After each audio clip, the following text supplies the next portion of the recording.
What's the good word, Josh? Your boy DKB here. So we finally have our starting five roster locked into place. Still a lot of work to go, but you look at left tackle Tyron Smith, left guard John Simpson, center Joe Tippmann, right guard Elijah Vera Tucker, right tackle Morgan Moses as the most likely starting five unit. We still need a primary swing tackle. We still need an emergency fourth option tackle, and then a guard or two for sure. I think, as a lot of us has pointed out, we need to ensure we carry 10 offensive linemen into the 2024 roster. But thinking about the future, you have Morgan Moses, you have Tyron Smith right now. Great options for what we want to try to do. From what I saw, moving to potentially less of a zone scheme into more of a gap preference. That aside, Moses, Tyron, 33, 34, between the two of them, they're not going to outlast the Aaron Rodgers era. And so we need to, keep our foot on the gas here, make sure we can ensure the future of the position looks promising.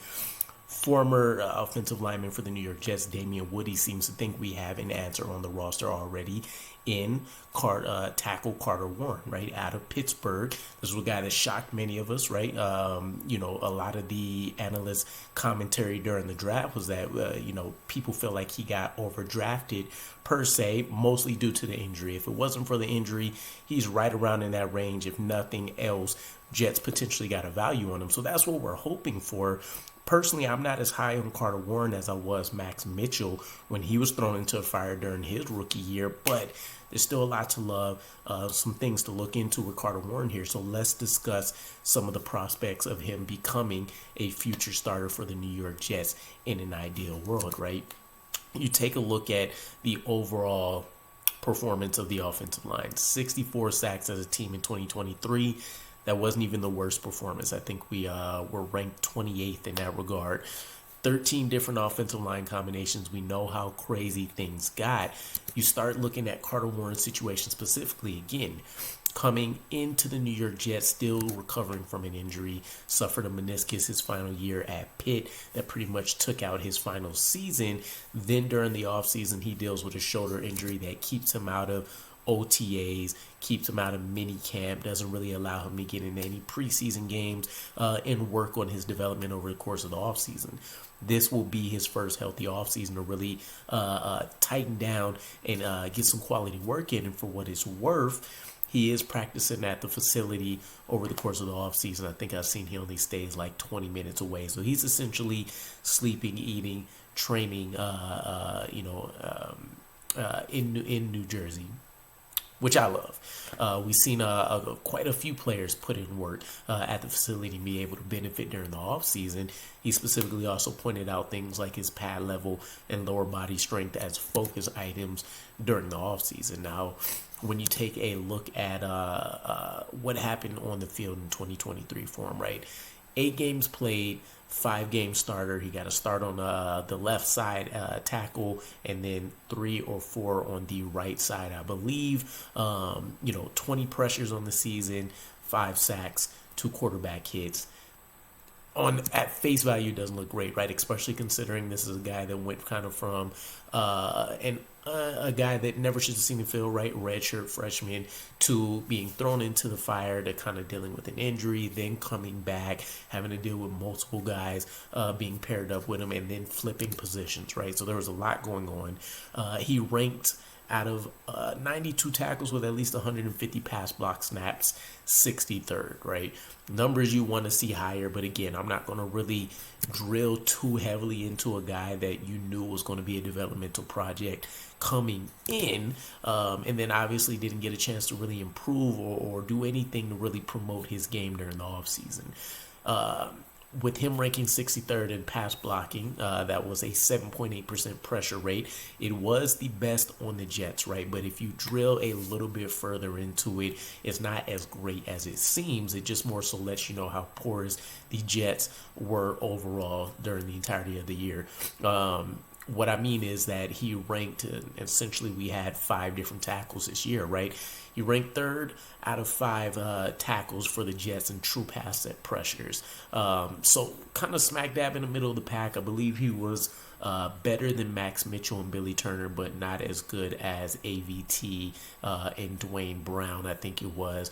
49.9 PFF grade in run blocking. As you know, it's kind of hard to quantify a lot of that stuff. But essentially it's porous, right? Anything sub 50 is just downright atrocious. Yet still he ranked 71 of 82 with at least 125 run block snaps.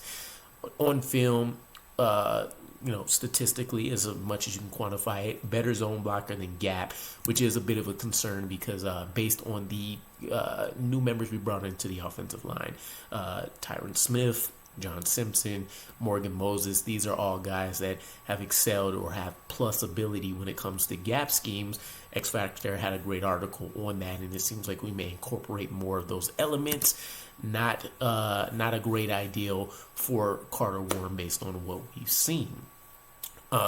Going back into his stats, right? 20 pressures over the course of 2023 season. That was a 35% impactful pressure rate. It's above the league average of a 29.7% impactful pressure rate. So it's not like he outperformed many people. And so overall, walking away from things, run blocking is clearly the worst part of his game, which doesn't bode well considering we want to put more of an emphasis on Breece Hall within our offense in an ideal world, right? Aaron Rodgers can do what he needs to do, but in any situation, you want the quarterback not to have to win the game in all situations, right? That's why we call it a team sport. Pass blocking, there's some things to love. He didn't have a RAS score either, which kind of sucked, again, dealing with the meniscus over the course of the offseason. No combine, no pro days to try to recover those stats. So we don't know necessarily where he stacks up from an athleticism standpoint. But he did get some pretty solid reviews from people coming out of Pittsburgh, just from people that I've seen that kind of reviewed his film about the athleticism and kind of what you see there to extrapolate that. So probably not the best athlete on the New York Jets, but definitely a guy that from a size, speed, weight perspective and stuff can get the job done at a above acceptable level.